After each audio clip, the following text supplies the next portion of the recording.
The avoidant recognizes something different in you that they cannot dismiss or devalue the way they usually do with people who care about them. You possess qualities that bypass their cynicism and penetrate their defenses. They see your worth, feel your impact, recognize that you are not like the others who passed through their life and left no lasting impression. This recognition creates a profound internal conflict, because thinking you are special means admitting you have power over them, that you matter in ways they cannot control, that losing you would be a genuine loss rather than just another person cycling out of their pattern. The avoidant loves you and fears you simultaneously, and this contradiction defines every interaction they have with you. Subscribe to understand why being special to an avoidant makes everything more complicated instead of easier, and what this reveals about their deepest wounds. You trigger feelings they cannot suppress. The avoidant has learned to manage emotional responses through deactivation and dismissal. Most people who express interest can be easily categorized as too needy, too emotional, too demanding, allowing the avoidant to maintain psychological distance. But you are different. When they are around you, they feel things they cannot rationalize away. Genuine joy, authentic connection, the desire for closeness that overrides their usual need for distance. You make them laugh in ways that feel unguarded. You create moments where they forget to be defended. You offer perspectives that genuinely interest them rather than bore them.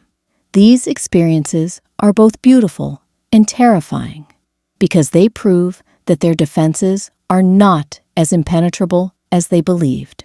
You are special precisely because you can reach parts of them that usually remain inaccessible. And reaching those parts means exposing vulnerabilities they have spent years protecting.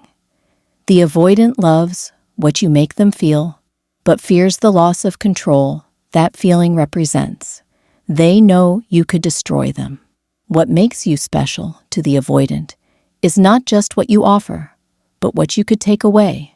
They recognize that you have become important enough that your rejection would hurt, your disappointment would matter, your absence would create a void they could not easily fill.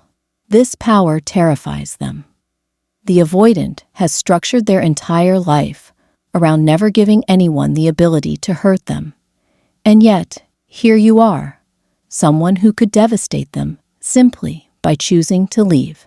This recognition makes them want to push you away preemptively, to create distance before you get close enough to cause real damage.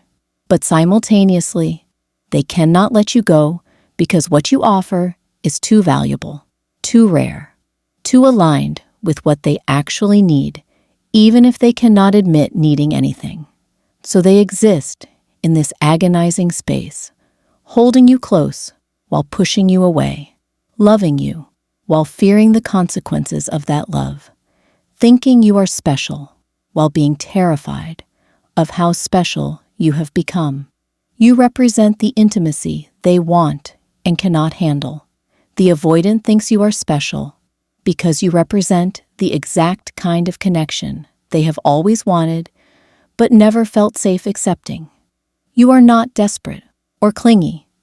You have your own life and identity. You respect their boundaries while also maintaining your own. You offer closeness without consumption. In theory, you are everything they claim to want. But in practice, even healthy intimacy triggers their attachment wounds.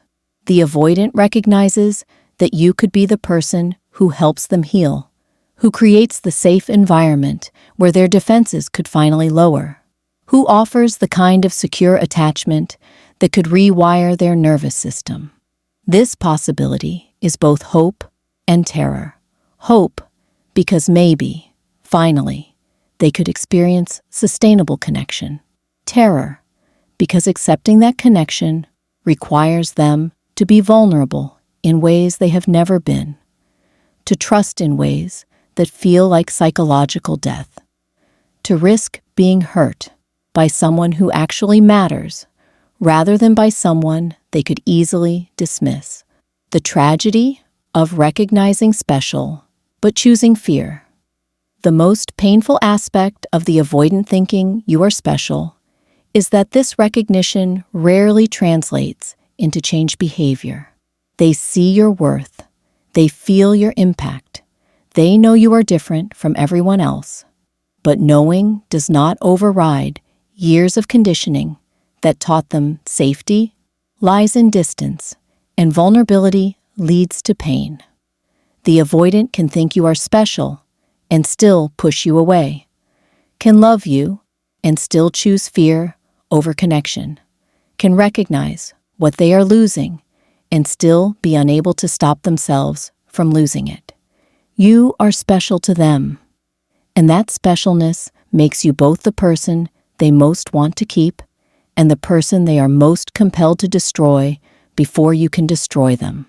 The avoidant lives with the knowledge that they let someone special slip away, not because that person was not enough, but because their own fear was too much to overcome.